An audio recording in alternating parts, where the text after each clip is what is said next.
সুপ্রিয় শিক্ষার্থীবৃন্দ, পল্লবী মহিলা ডিগ্রি কলেজ আয়োজিত অনলাইন ক্লাসে তোমাদের আমি সাদর সম্ভাষণ জানাই। আজ বিবিএ অনার্স সেকেন্ড ইয়ারের আমি যে ক্লাসটি নিব সেটা তোমাদের জীবনের প্রথম ক্লাস, এবং যারা তোমরা ফার্স্ট ইয়ার থেকে অটো প্রমোশন পেয়ে সেকেন্ড ইয়ারে উঠছো তাদের জন্যই আমাদের এই ক্লাসটা। আজকের ক্লাস আমি ইন্টারমিডিয়েট অ্যাকাউন্টিংয়ের উপরে নেব। ইন্টারমিডিয়েট অ্যাকাউন্টিংয়ের chapter 2 plant asset, natural resource and intangible asset, অর্থাৎ প্ল্যান্ট সম্পত্তি, প্রাকৃতিক সম্পত্তি, অস্পর্শনীয় সম্পদের উপর আমি ক্লাস নেব। তাহলে আগে আমাদের প্ল্যান্ট সম্পত্তি এবং অস্পর্শ সম্পত্তি কী সেটা জানতে হবে, তারপর আমরা মূল আলোচনার ভিতরে ঢুকে যাব।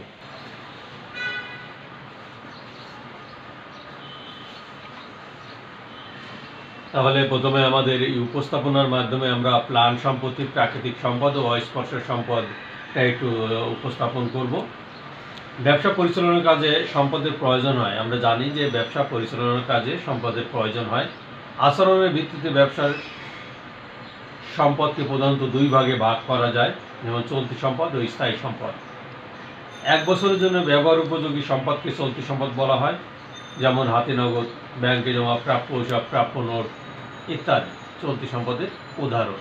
পক্ষান্তরে একাধিক বছরের জন্য ব্যবহারের উপযোগী সম্পদকে স্থায়ী সম্পদ বলা হয়, যেমন ভূমি, দালান কোঠা, কলকবজা, যন্ত্রপাতি, আসবাবপত্র ইত্যাদি স্থায়ী সম্পদের উদাহরণ।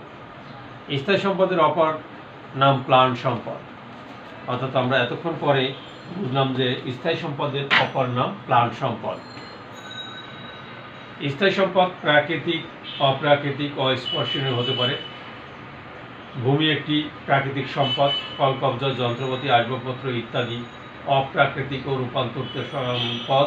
পক্ষান্তরে সুনাম একটি অস্পর্শনীয় সম্পদ। প্ল্যান্ট সম্পদ বলতে মূলত দর্শনযোগ্য স্থায়ী সম্পদগুলোকে বোঝায়, অর্থাৎ প্ল্যান্ট সম্পদ বলতে আমরা যেগুলো দেখা যায়, ছোঁয়া যায়, ধরা যায় সেগুলোকেই বুঝে থাকি। স্থায়ী সম্পদ ক্রয় করতে ব্যবসা প্রতিষ্ঠানে প্রচুর অর্থ ব্যয় করতে হয়। ব্যবসায় ব্যবহার করার উদ্দেশ্যে প্ল্যান্ট সম্পদ ক্রয় করা হয়, বিক্রয় করার উদ্দেশ্যে নয়। প্ল্যান্ট সম্পদ ব্যবহার করার ফলে ওর মূল্য হ্রাস পেয়ে থাকে, এরূপ মূল্য হ্রাসকে অবচয় বলা হয়। আমরা এখন সেই অবচয়টা নিয়েই আমরা মোটামুটি মূলত অঙ্কগুলো করব। তো অবচয়কে আমরা কয় ভাগে ভাগ করতে পারি সেটা সম্পর্কে জানব।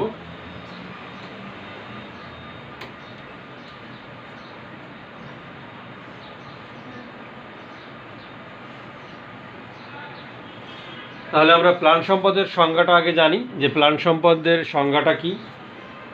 যেসব স্পর্শযোগ্য সম্পত্তি ব্যবসা পরিচালনার কাজে একাধিক বছরের জন্য ব্যবহার হয় এবং পুনঃবিক্রয়ের উদ্দেশ্যে রাখা হয় না, সেই সব সম্পত্তিকে প্ল্যান্ট সম্পত্তি বলা হয়।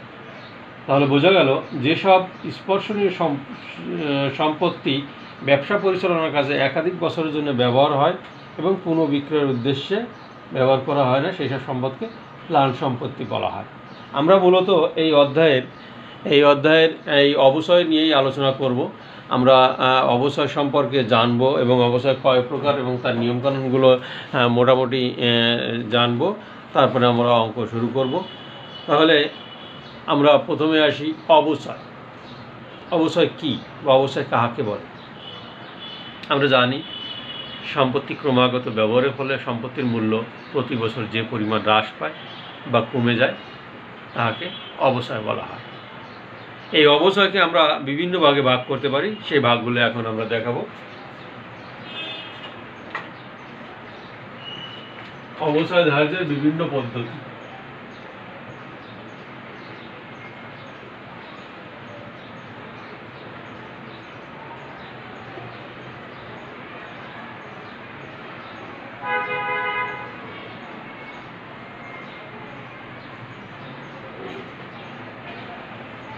ইংরেজিতে আমরা এটাকে বলি ডিপ্রিসিয়েশন।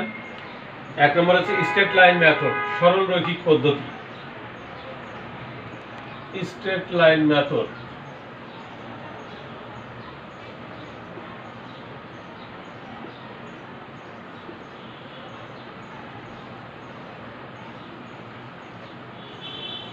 সরল রৈখিক পদ্ধতি। প্রোডাকশন ইউনিট মেথড, 2 নম্বর আছে প্রোডাকশন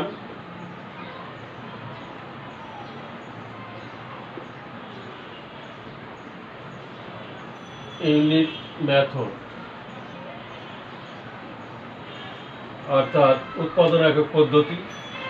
3 নম্বর হলো reducing balance method,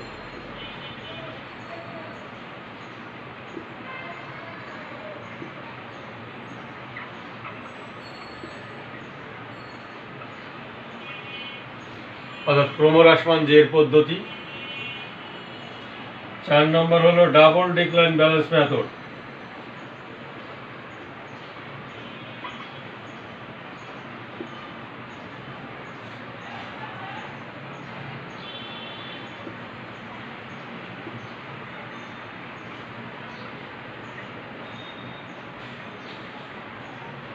method.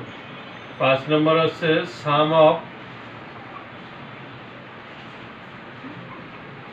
Of the ইয়ার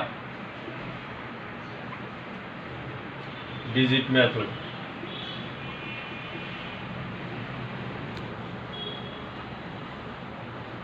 অর্থাৎ বর্ষ সংখ্যার সমষ্টির পদ্ধতি। 6 নম্বর আছে অ্যানুইটি মেথড,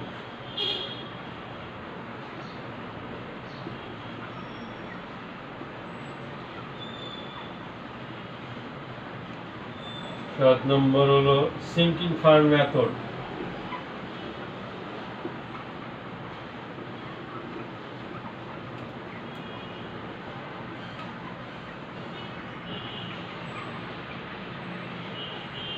আট নম্বর হলো রিভ্যালুয়েশন মেথড,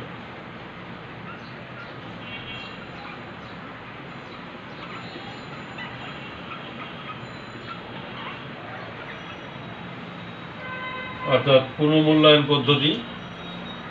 9 নম্বর হলো ইন্স্যুরেন্স পলিসি মেথড,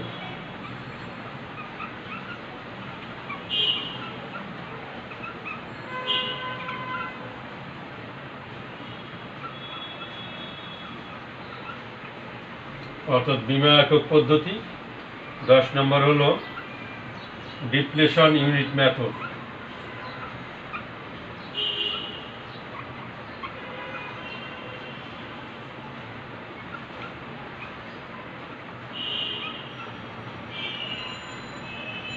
অর্থাৎ ক্ষয় অনুপাত পদ্ধতি। তাহলে আমরা অবচয় দার্যের যে বিভিন্ন পদ্ধতি, মোটামুটি 10টি পদ্ধতি সম্পর্কে আমরা আলোচনা করব। স্ট্রেট লাইন মেথড এর বাংলা হচ্ছে সরলরৈখিক পদ্ধতি। প্রোডাকশন ইউনিট মেথড বাংলা হচ্ছে উৎপাদন একক পদ্ধতি। 3 নম্বর হচ্ছে রিডিউসিং ব্যালেন্স মেথড, ক্রমহ্রাসমান জের পদ্ধতি। 4 নম্বর হচ্ছে ডাবল ডিক্লাইন ব্যালেন্স মেথড, এটা হচ্ছে দ্বিগুণ ক্রমহ্রাসমান জের পদ্ধতি। 5 নম্বর হলো sum of the year digit method, এটা হচ্ছে বর্ষ সংখ্যার যোগফল সমষ্টি পদ্ধতি। 6 নম্বর হচ্ছে অ্যানুইটি মেথড, বার্ষিক বৃত্তি পদ্ধতি। 7 নম্বর হলো সিঙ্কিং ফান্ড মেথড, প্রতিপূরক তহবিল পদ্ধতি। 8 নম্বর হচ্ছে রিভ্যালুয়েশন মেথড, পুনর্মূল্যায়ন পদ্ধতি। 9 নম্বর হচ্ছে ইন্স্যুরেন্স পলিসি মেথড, বীমা একক পদ্ধতি। 10 নম্বর হলো ডিপ্লেশন ইউনিট মেথড, ক্ষয় অনুপাত পদ্ধতি। এই 10 ভাগে আমরা অবচয়কে ভাগ করি, আর এই 10 ভাগের আমরা মোটামুটি 5টা-6টা নিয়ে আমরা খুব আলোচনা করব এবং সেই নিয়মগুলো লাগবো। ততক্ষণে তোমরা এই মেথডগুলো একটু দেখো।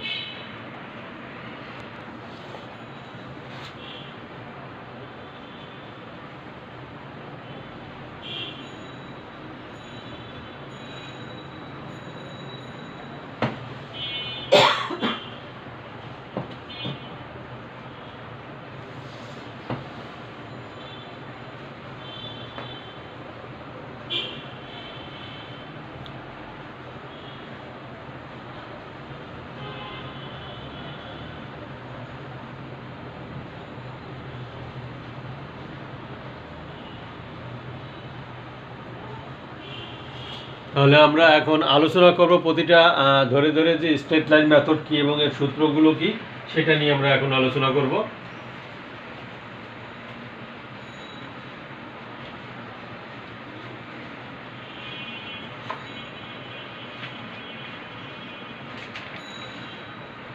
স্ট্রেট লাইন মেথড,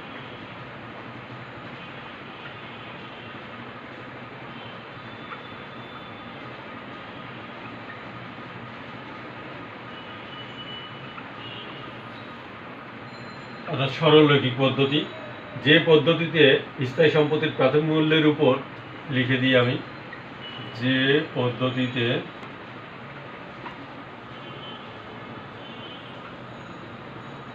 স্থায়ী সম্পদের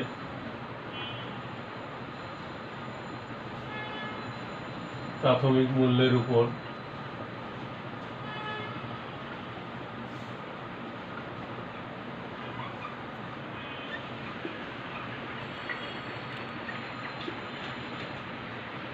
প্রতি বছর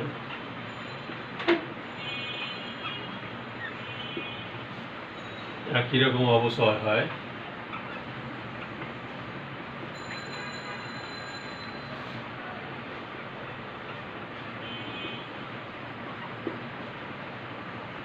তাকে স্ট্রেট লাইন মেথড বলে।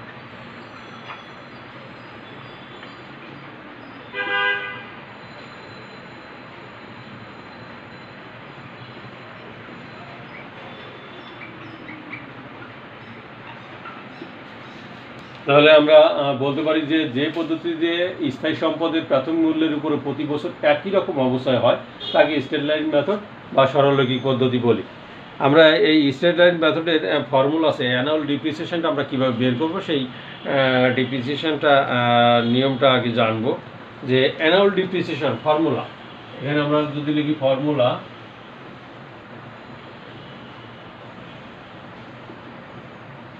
Annual depreciation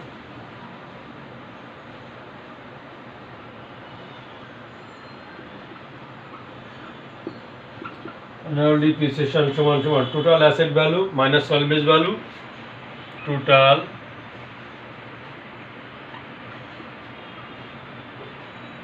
asset value minus salvage value divided estimate life of the asset.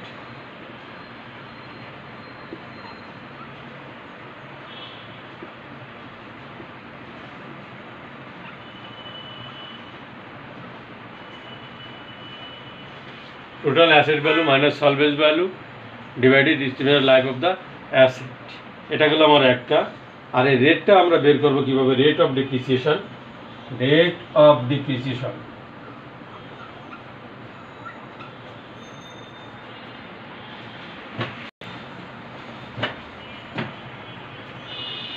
rate of depreciation equal to 100% divided estimated useful life.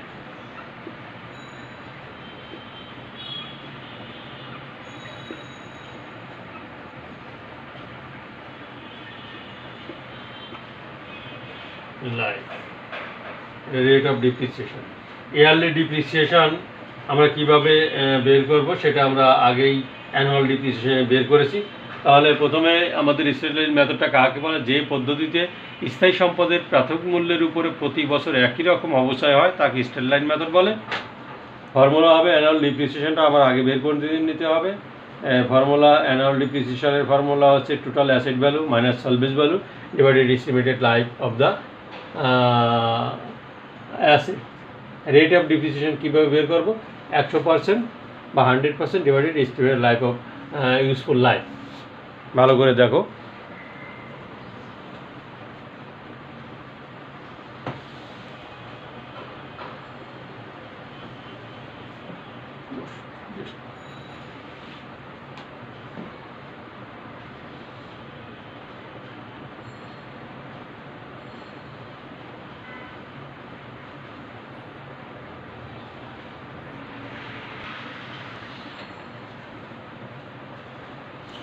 তাহলে আমরা 2 নম্বরে চলে আসবো, প্রোডাকশন ইউনিট মেথডে। প্রোডাকশন ইউনিট মেথড কাকে বলে এবং এর ফর্মুলাটা কি সেটা আগে জানবো।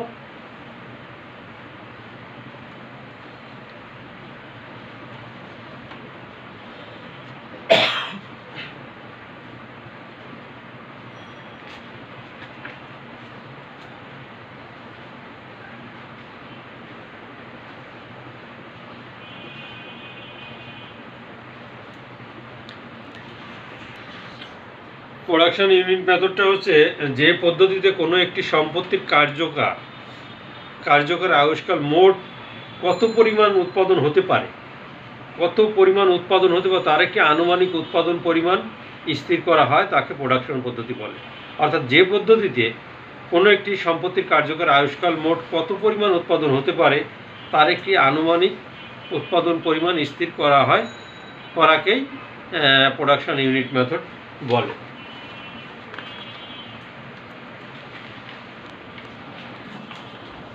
এই পদ্ধতিতে আমাদের প্রথমে ইউনিট রেট অফ ডিপ্রিসিয়েশনটা বের করে নিতে হবে। তাহলে আমরা ফর্মুলাটা চলে আসি।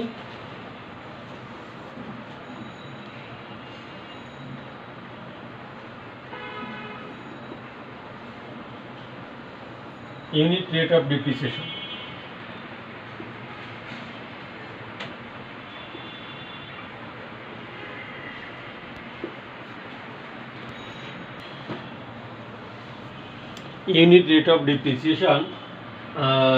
equal to cost price of assets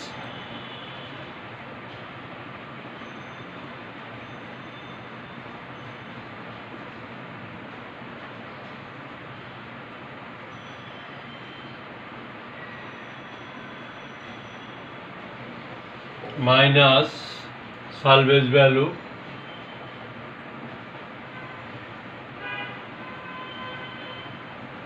divided total production.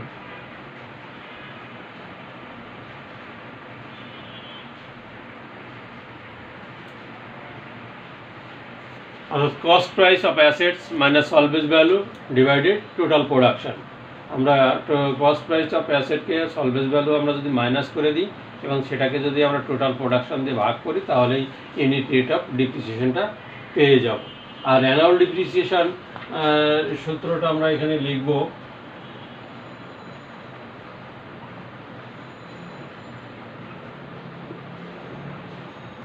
Annual depreciation production during the year divided unit rate.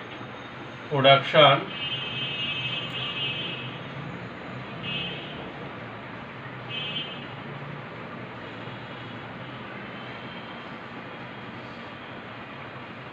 during the year divided unit rate.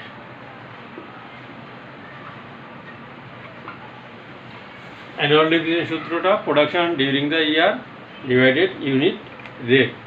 তাহলে আমরা প্রোডাকশন ইউনিট মেথডটা পেয়ে গেলাম। প্রোডাকশন ইউনিট মেথডটা একটু তোমরা ভালো করে দেখো, তারপরে আমরা অন্য সূত্রের ভিতরে ঢুকে যাব। ভালো করে একটু দেখো, এটা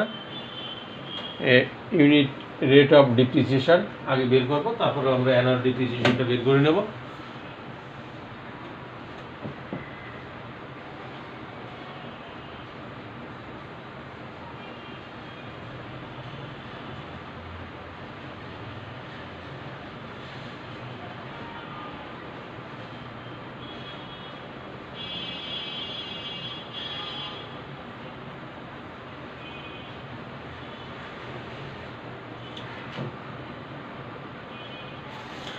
তাহলে এরপরে আমরা চলে যাব রিডিউসিং ব্যালেন্স মেথডে।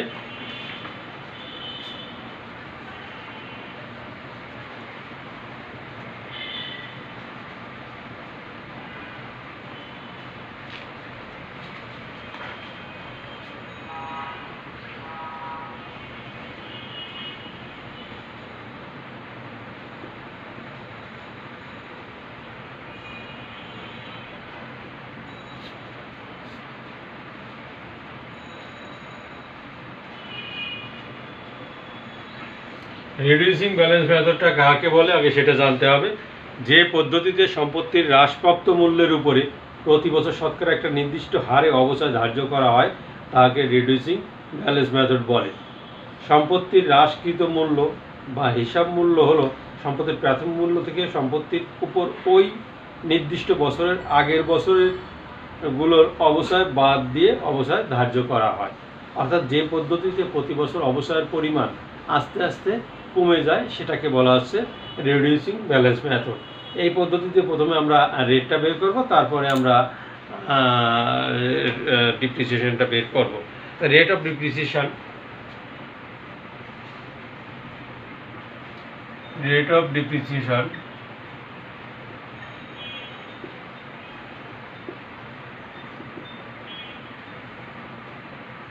100 into 2 divided useful life।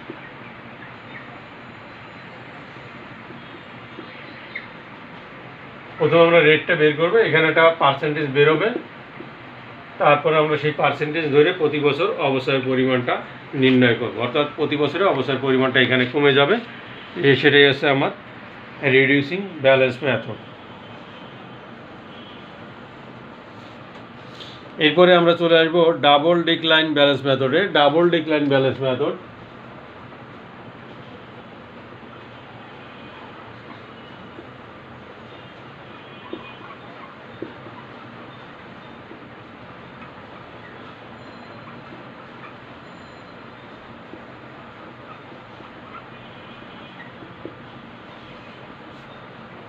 Double decline balance মেথডটা হচ্ছে ঠিক রিডিউসিং ব্যালেন্স মেথডের মতো, যে এই অবসর ধার্যের জন্য যে হারে নির্ণীত হয় তার দ্বিগুণ হার প্রয়োগ করে প্রতি বছর হ্রাসকৃত সম্পত্তির মূল্যের উপরে যে অবসর নির্ধারণ করা হয় সেটাকে বলা হচ্ছে দ্বিগুণ ক্রমহ্রাসমান জের পদ্ধতি বা ডাবল ডিক্লাইন ব্যালেন্স মেথডটি। এটা আমরা রিডিউসিং ব্যালেন্স মেথডে করতে পারি। এটাকে আমরা প্রথমে কয়েকটা সূত্র দিয়ে আমরা মোটামুটি এটা করতে পারি। স্টেপ 1, স্টেপ 2, স্টেপ 3, সেটাই আমি এখন দেখাবো ডাবল ডিক্লাইন ব্যালেন্স মেথডে। তাহলে স্টেপ 1-এ প্রথমে straight line method annual depreciation বের করতে হবে। অ্যানুয়াল ডিপ্রিসিয়েশন সমান সমান asset value minus service value divided estimated life. দ্বিতীয় স্টেপে হচ্ছে স্ট্রেট লাইন মেথডে অবসর হারটা বের করে নিতে হবে। ডিপ্রিসিয়েশন রেট সমান সমান annual depreciation into 100 divided depreciation value. 3 নম্বর স্টেপে আছে ডাবল ডিক্লাইন রেট বের করতে হলে double decline rate straight line method rate into 2, অর্থাৎ অল্টারনেটিভ ডাবল ডিক্লাইন মেথডের সূত্রটা হচ্ছে 100 ইন্টু 2 ডিভাইডেড ইউজফুল লাইফ। তাহলে এই পদ্ধতিতে প্রথমে আগে আমরা বের করব স্টেপ 1-এ স্ট্রেট লাইন মেথডে। স্টেপ 1,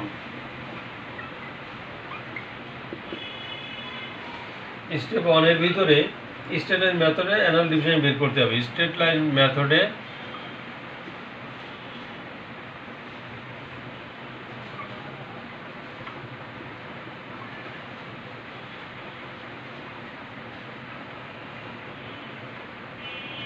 ডিপ্রিসিয়েশন বের করতে হবে।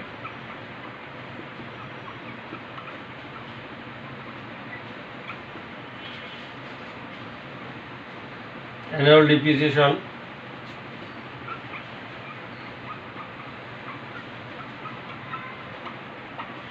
Total asset value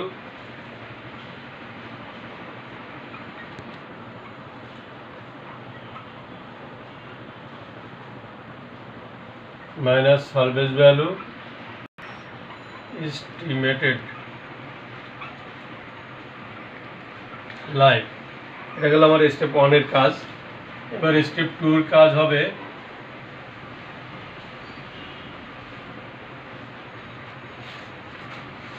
step 2।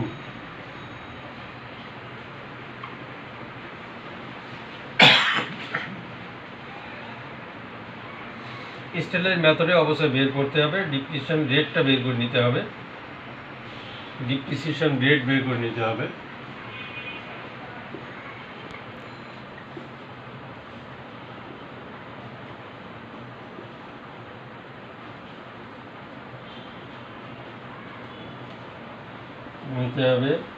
Rate depreciation rate equal two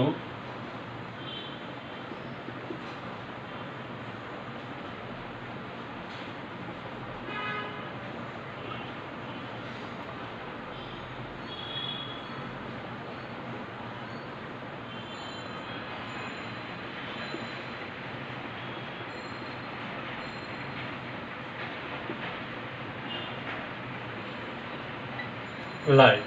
dividend rate বের করে নিতে হবে। ডিভিডেন্ড রেট বের করে annual dividend into 100 divided estimated life. Step 3-তে ডাবল ডিক্লাইন রেট বের করতে হবে। স্টেপ 3,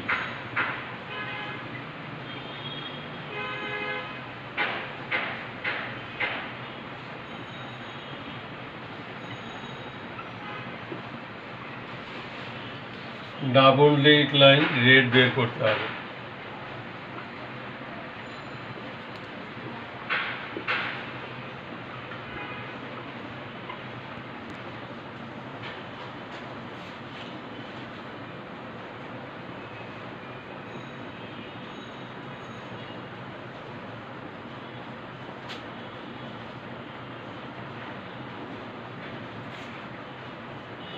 অর্থাৎ ডাবল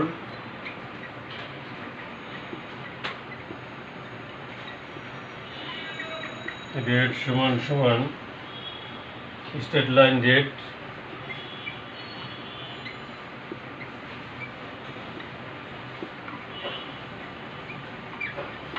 ইন্টু 2। এটা বের করে তারপরে আমাদের অঙ্কের দিকে যেতে হবে।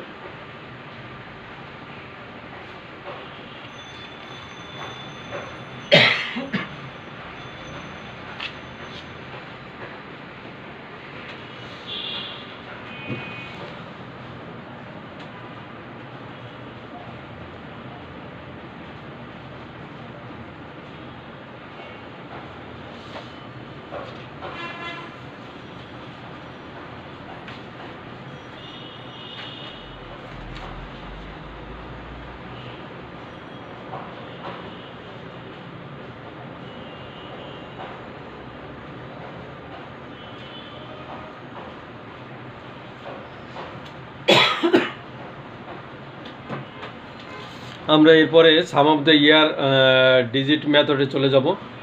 সাম of the year digit method.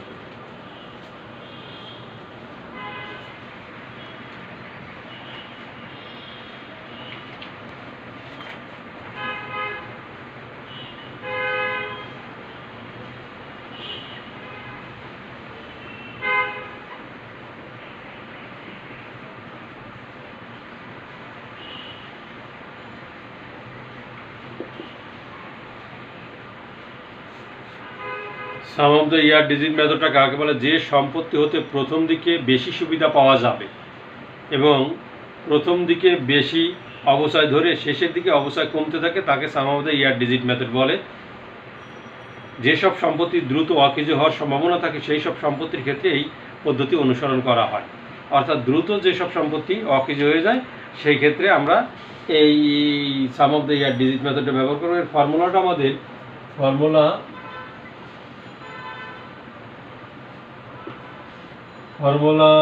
S equal to n into n plus 1 divided 2। এখন where S হচ্ছে sum of the years,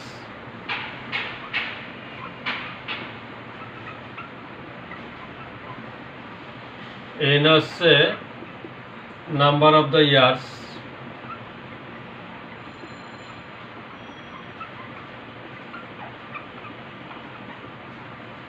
years of useful life, of useful life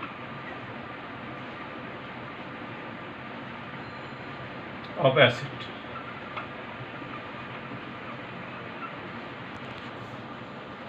তাহলে অ্যানুয়াল ডিপ্রিসিয়েশন সমান সমান কি হবে? অর্থাৎ annual depreciation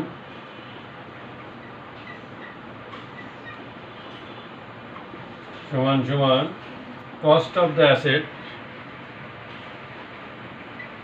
cost of the assets minus salvage value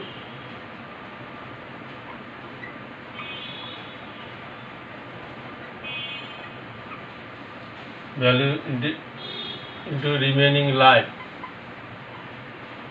divided sum of the year digit, divided sum of the year digit।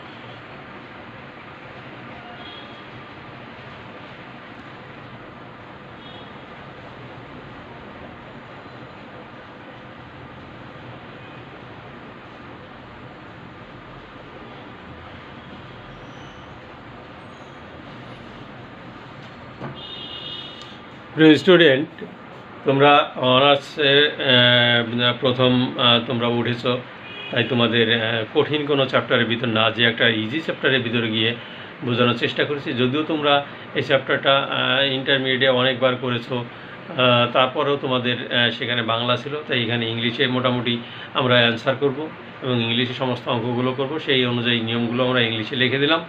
আর তোমাদের প্রথম একটু জটিলতা হবেই, কিন্তু নিয়মিত বই পড়লে আর অনলাইন ক্লাসগুলো আমাদের দেখলে তোমাদের এই জটিলতাগুলো কেটে যাবে আশা করি।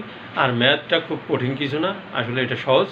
আর নেক্সট ক্লাসে হয়তো আমরা এই অধ্যায়েরই এই প্ল্যান্স অ্যাসেট অ্যান্ড